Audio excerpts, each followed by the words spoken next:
Continuing on in my series, I'm going to introduce this author, Jean-Pierre Dupuy. He's a French engineer, philosopher, and he wrote this book, The Mark of the Sacred. He wrote it in 2008 at the time of the, I don't know if I can do that there, at the time of the global crash that was happening that originated with the housing bubble and the derivative swap loan situation.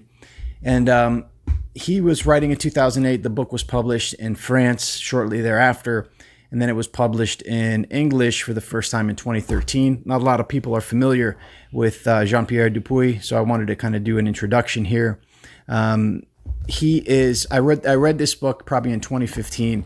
He was the author that introduced me to the ideas of René Girard, and he speaks of his theories and of his of him and a lot of other very interesting and relevant thinkers, theorists, authors that are really relevant, I think, to what's going on right now. So I'm going to do in this video, I'm going to read from the back of the cover just to give you an idea. I'm going to read through the table of contents, and then I'm going to read the foreword, and we'll see kind of where we're at, after that.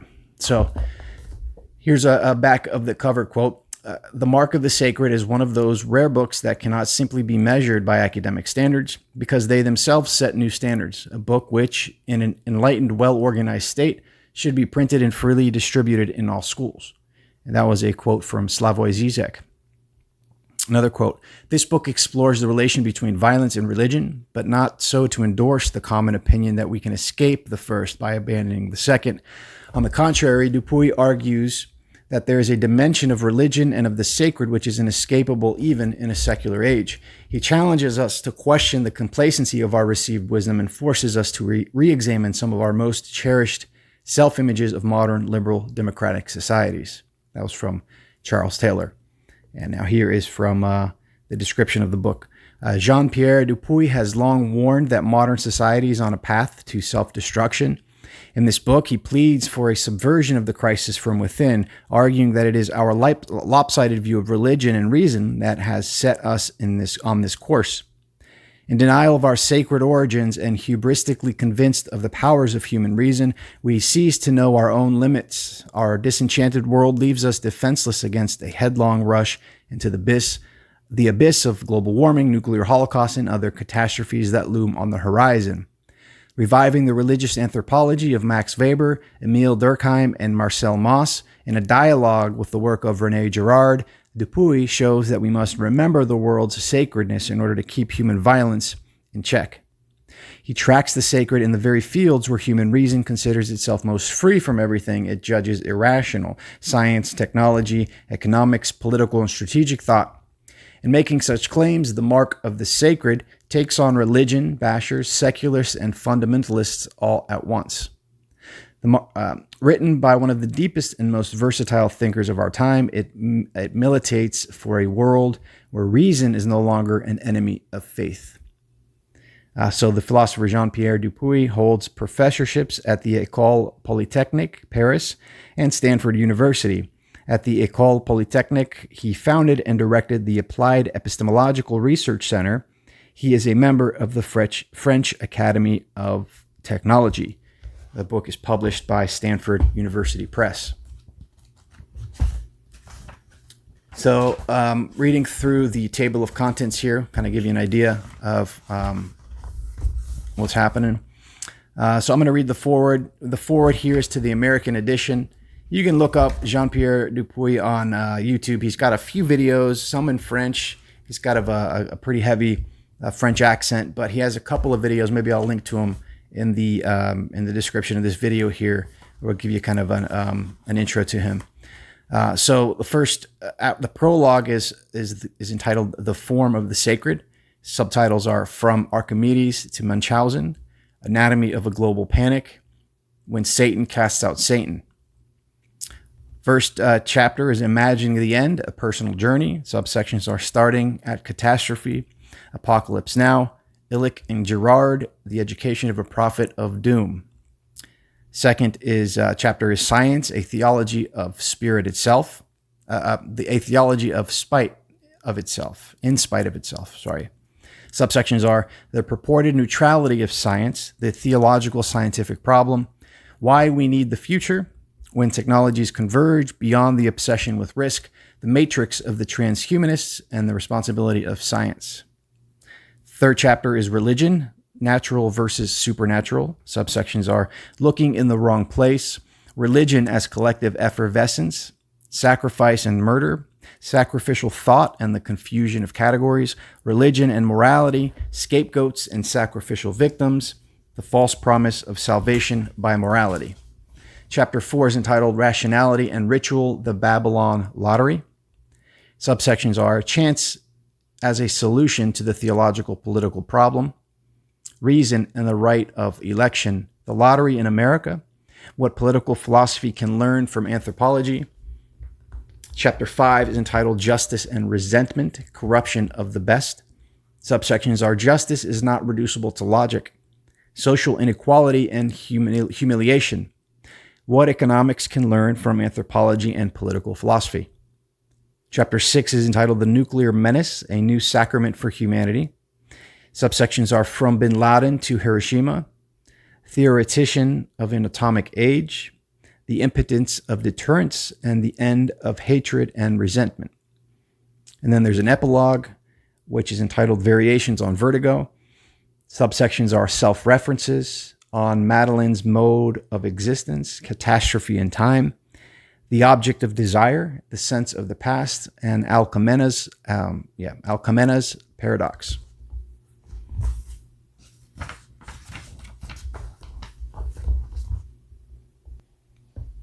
All right, forward to the American edition. Remember, this was written in 2008 and published in English in 2013. This book treats a series of questions that concern all of mankind.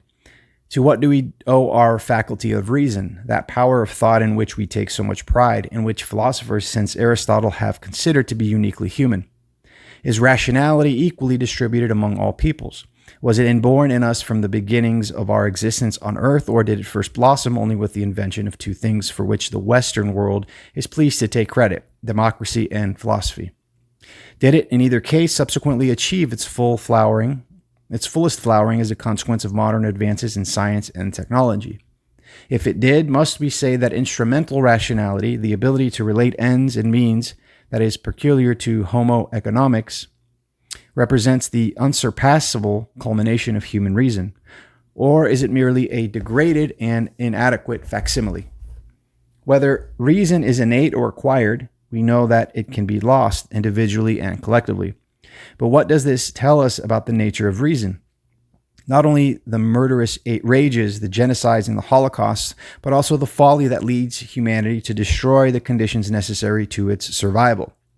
What do these things teach us about the absence of reason? In 1797, Francisco Goya made an etching to which he gave the title El sueño de la razón produce monstruos. It shows a man fallen asleep in his chair, his head resting heavily on a table, surrounded by terrifying creatures of the night, owls and bats. A large cat looks on. With this arresting image, an artist who had upheld the ideals of the French Revolution in opposition to many of his countrymen expressed his horror at the awful massacre of the Terror. The title is generally translated as, quote, the sleep of reason produces monsters, end quote. But the Spanish word sueño, as it happens, may mean either sleep or dream. In the second sense, Goya's title acquires a much more disturbing meaning. It is not the eclipse of reason that produces monsters. On the contrary, it is the power of reason to dream, to fantasize, to have nightmares, to unleash the demons of the imagination.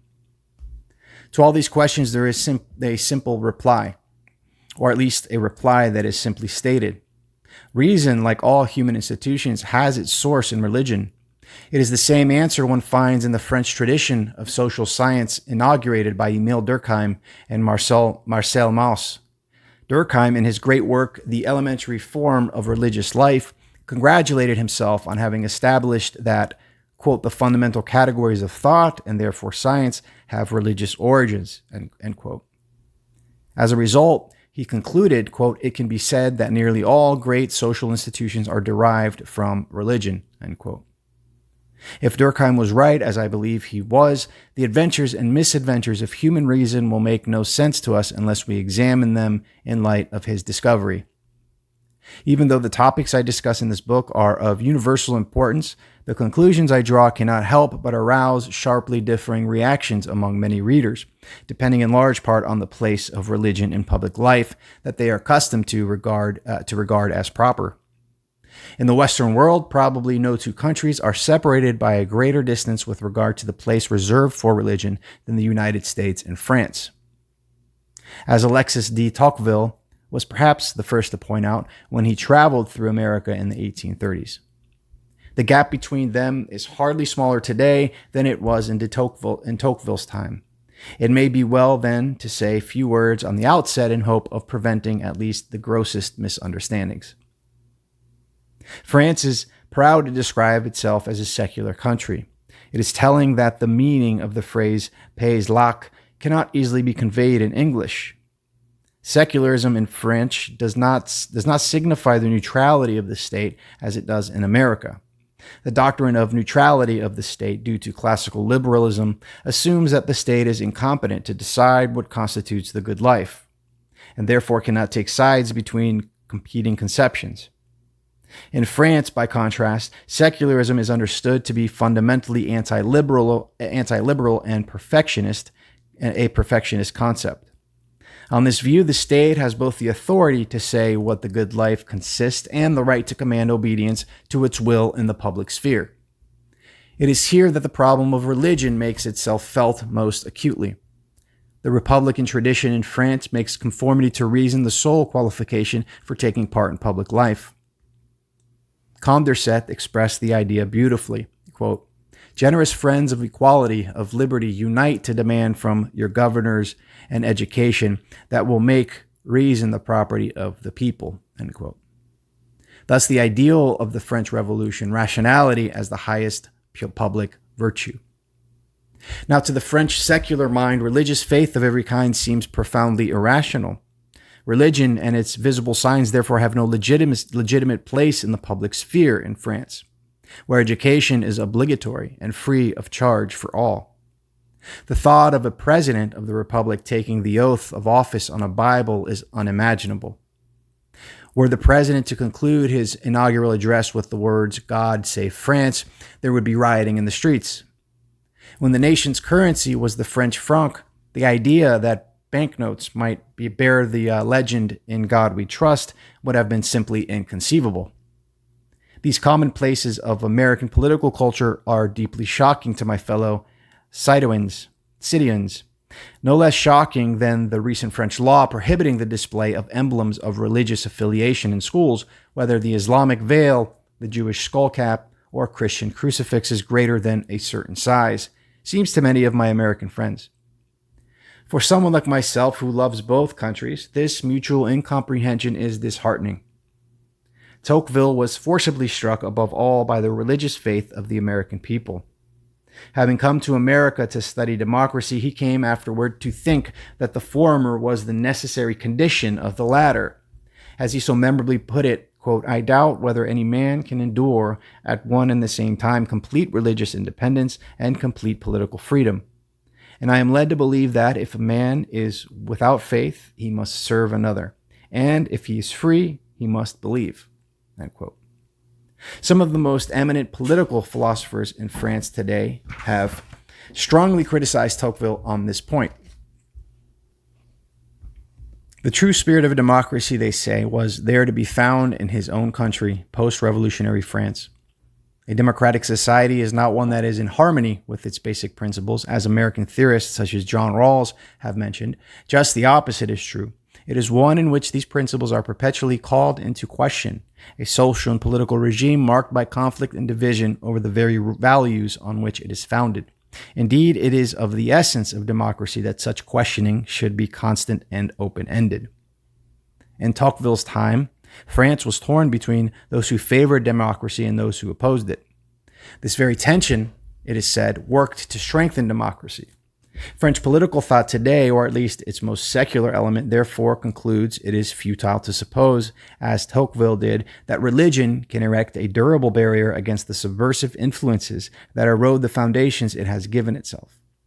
God and religion will inevitably perish as a result of the growth of democracy. In America, the growth of religious fundamentalism in recent decades and the excess to which it has given rise have produced, by way of reaction, an assault against religion in which God has become once more the perfect scapegoat, and all the more perfect as he is believed not to exist.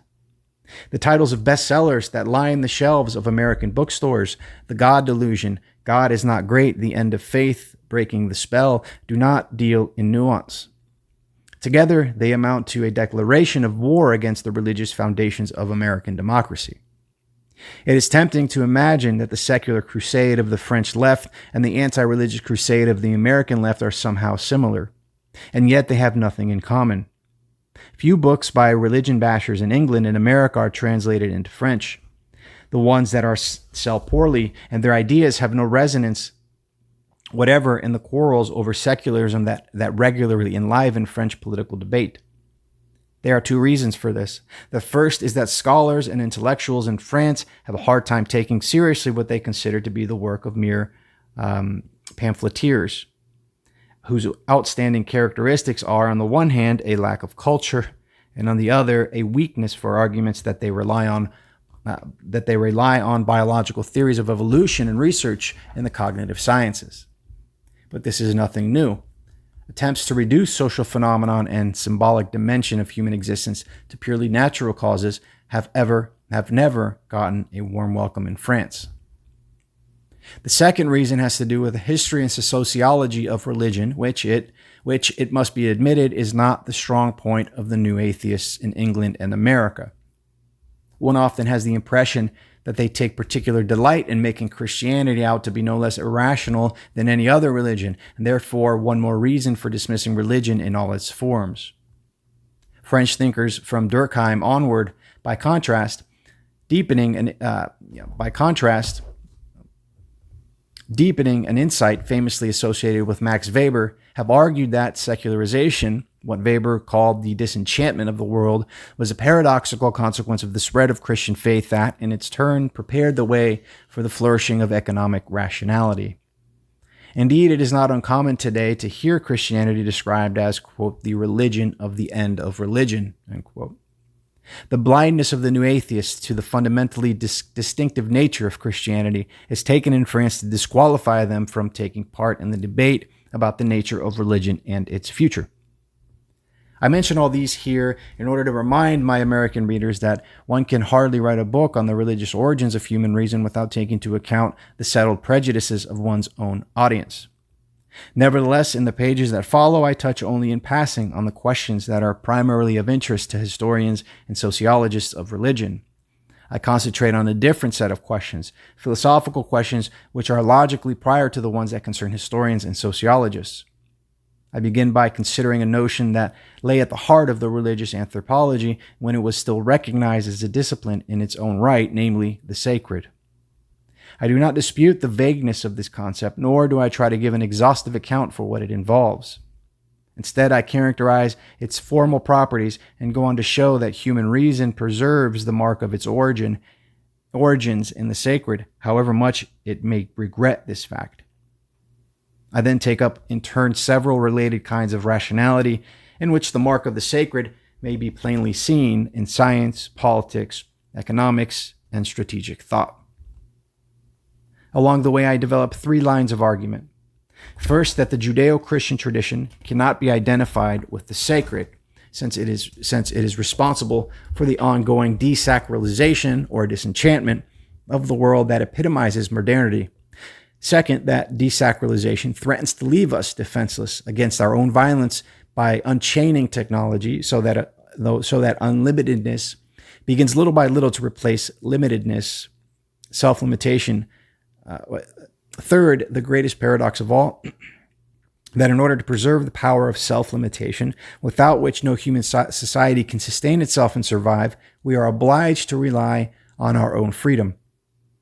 It will be clear, I think, from what I've already said about the differences between France and America, that in making these claims I come directly into conflict with both French secularists and American religion bashers, since they all consider religion to be the height of irrationality, whereas they themselves adamantly believe in reason, pure and immaculate, with religion bashers in particular, since they fail to see what even secularists accept, namely that Christianity has been the driving force in bringing about the secularization of society, with secularists in particular, since they fail to see that reason in its various forms continues still today to display the mark of the sacred, and of course, with religious fundamentalists of all faiths, since they resemble their rationalist adversaries in regarding reason and the sacred as strangers to each other, locked together in a merciless struggle to the death. That's a lot of people to take on at once. One last thing, the task of bringing over not only my words, but the intricate structure of my arguments and their their subtlest shades of meaning, from the language and the culture of France to the language and the culture of America, has required a translator of exceptional talent. Once again, I am pleased to be able to give my warmest thanks to Malcolm Dubois, Paris, December 2012.